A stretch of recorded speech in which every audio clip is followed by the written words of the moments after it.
அஸ்ஸலாமு அலைக்கும். மனித வரலாற்றிலேயே மிகப்பெரிய ஒரு சோதனை வரப்போகிறது என்றால் அது என்னவாக இருக்கும்? இத பத்தி தான் இன்னைக்கு நாம பார்க்க போறோம். ஒரு 40 நிமிட இஸ்லாமிய உரைய மையமா வச்சு தஜ்ஜாலின் வருகை பத்தி இஸ்லாம் என்ன சொல்லுதுங்கிறத ரொம்ப தெளிவா, சுருத்தமா இந்த விளக்கத்துல நாம அலச போறோம். வாங்க உள்ளே போகலாம். நாம இன்னைக்கு என்னென்ன பார்க்க போறோம்னு சுருக்கமா ஒரு ஐடியா பார்த்துடலாம். தஜ்ஜால்னா யாரு, அவனோட அடையாளங்கள் என்ன, அவன் எப்படிப்பட்ட மாயைகளை செய்வான், அப்புறம் ஈசா நபியோட வருகை, கடைசியா இதுல இருந்து நாம எப்படி தப்பிக்கிறது, இதெல்லாம் தான் நம்மளோட லிஸ்ட்ல இருக்கு. சரி, முதல்ல இந்த மிகப்பெரிய சோதனைனா என்னன்னு பாப்போம். நாம யாரை எதிர்கொள்ள போறோம்னு தெரிஞ்சாதானே உஷாரா இருக்க முடியும். தஜ்ஜால், இந்த பேருக்கு பின்னாடி இருக்கிற உண்மையான அர்த்தம் என்னன்னு தெரியுமா? தஜ்ஜால்னா சும்மா ஒரு ஆளோட பேரு கிடையாதுங்க. அது ஏமாத்து வித்தையோட முழு உருவம். அதாவது பொய்ய அப்படியே உண்மை மாதிரி நம்ப வைக்கிறது, உண்மைய மறைக்கிறது, உலகம் முழுக்க ஃபேக்கான விஷயங்களை பரப்புறது. இதுதான் அவனோட மெயின் வேலையே.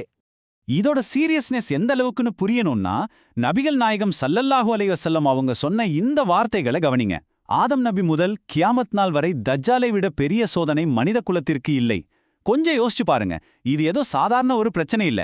ஒட்டுமொத்த மனித சமூகமே சந்திக்க போற மாபெரும் டெஸ்ட் இது. அடுத்த கட்டத்துக்கு போவோம். அவனோட அடையாளங்களும் வருகையும், அவன் வர்றதுக்கு முன்னாடி உலகம் எப்படி மாறும், அவன் பார்க்கறதுக்கு எப்படி இருப்பான், இத பத்தி தெரிஞ்சுக்குவோம்.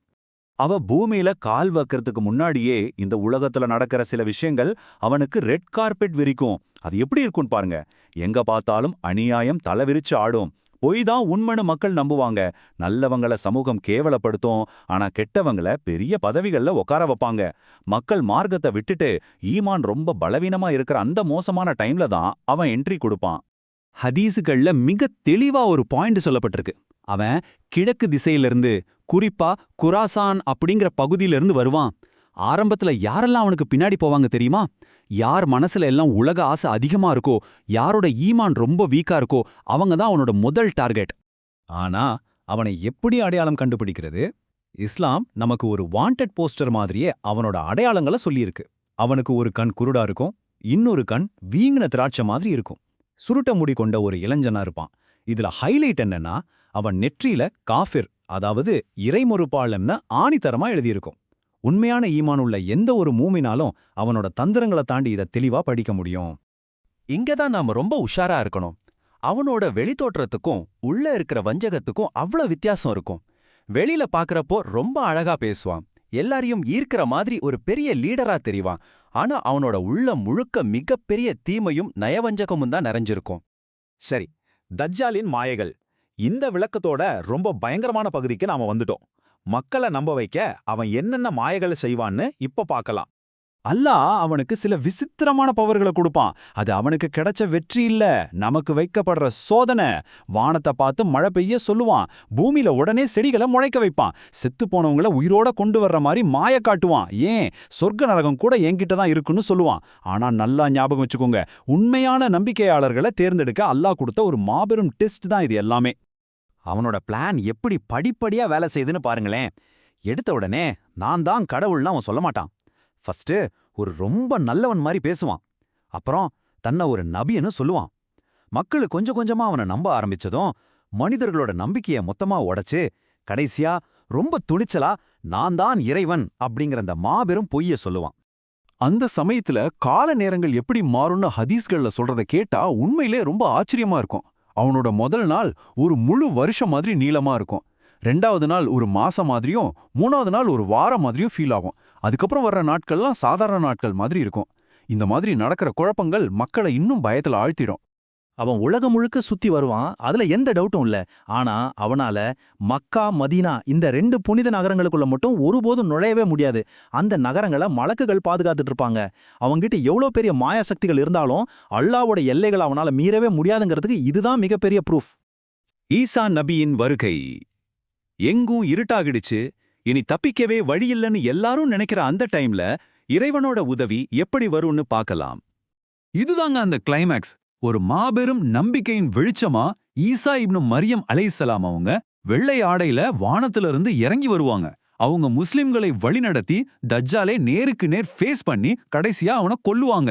அதுக்கப்புறம் இந்த பூமியில பொய்மையெல்லாம் அழிஞ்சு முழுமையான நீதியும் அமைதியும் நிலைநாட்டப்படும். தஜ்ஜாலிடமிருந்து பாதுகாப்பு. இந்த மொத்த எக்ஸ்பிளைனர்லயும் ரொம்ப ரொம்ப முக்கியமான பகுதி இதுதான். இன்னைக்கு நாம என்ன செய்யணும்? இவ்ளோ பெரிய விஷயங்களை கேட்டதுக்கு அப்புறம் கண்டிப்பா உங்க மனசுல ஒரு கேள்வி வந்திருக்கும். இந்த தஜ்ஜால் கிட்ட இருந்து நான் என்னை எப்படி பாதுகாத்துக்கிறது? இந்த பிரம்மாண்டமான ஏமாற்று வித்தையிலிருந்து தப்பிக்க நம்மோட ஆன்மீக கவசத்தை எப்படி ரெடி பண்றதுன்னு இப்ப டீட்டெயில்டா பார்க்கலாம். தஜ்ஜால் இன்னும் வரலதான், ஆனா அவனுக்கான ரூட்டை இந்த நவீன உலகம் இப்பவே போட்டுட்டு இருக்குன்னு சொல்லலாம். பாருங்க, மக்கள் 5 வேளை தொழுகையை ஈஸியா மிஸ் பண்றாங்க, உலக ஆசையில மூழ்கி கிடக்குறாங்க, சோஷியல் மீடியால பொய்கள் காட்டு தீ மாதிரி பரவுது, ஹராமான விஷயங்கள்லாம் ரொம்ப சாதாரணமா மாறிடுச்சு. இது எல்லாமே நமக்கான அலர்ட் பெல். இப்ப நான் சொல்ல போற இந்த 4 விஷயங்களை உங்க மனசுல ஆழமா பதிய வச்சுக்கோங்க.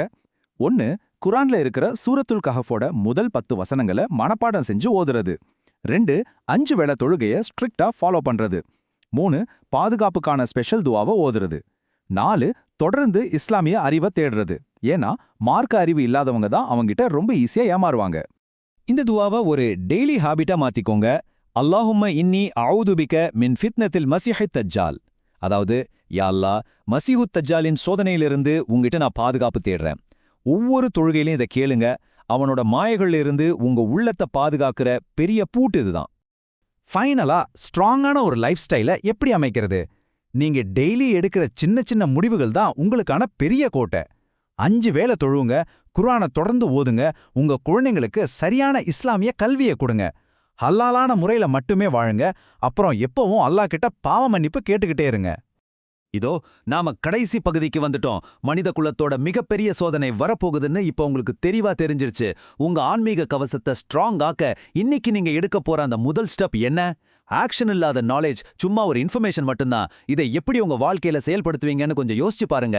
அல்லாஹ் நம்ம எல்லாரையும் தஜ்ஜாலோட சோதனைகள்ல இருந்து பாதுகாப்பானாக. ஆமேன்.